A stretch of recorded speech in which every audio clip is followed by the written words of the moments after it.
भगवान शिव की जटाओं से गंगा क्यों बहती है? शंकर भगवान से जुड़ी हर चीज़ के कोई ना कोई मायने ज़रूर होते हैं।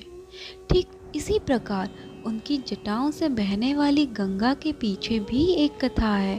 बच्चों, आपकी जानकारी के लिए बता दें कि गंगा नदी पहले पृथ्वी पर नहीं थी, वह स्वर्गलोक में बहती थी। ऐसा क्या हुआ जिसकी वजह से गंगा मैया को पृथ्वी पर आना पड़ा? हम आपको बताते हैं कि आखिर इसके पीछे की कहानी क्या है।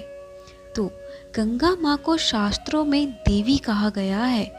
भागीरथी नाम के एक प्रतापी राजा थे और वो चाहते थे कि उनके पूर्वजों को जीवन मरण के दोष से मुक्त कर दें और इसके लिए माँ गंगा पर धरती को आना होगा।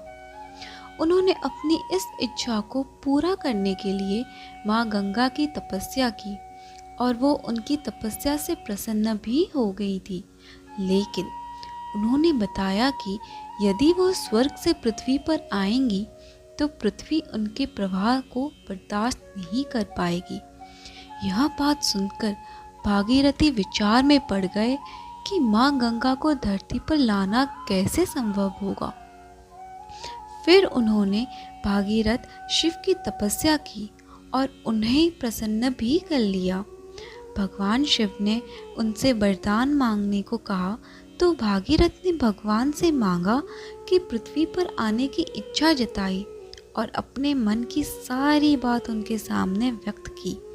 फिर क्या था, सबके दुखों को दूर करने वाले शंकर भगवान भागीरथ की इच्छा को कैसे ना पूरा करते।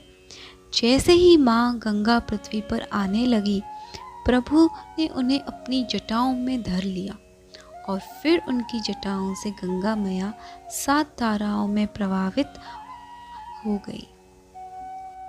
आपको ये कहानी कैसी लगी प्लीज़ कमेंट करके ज़रूर बताएं। अच्छी लगी हो तो लाइक और सब्सक्राइब ज़रूर करें और इस कहानी को सुनने के लिए सहे दिल से धन्यवाद।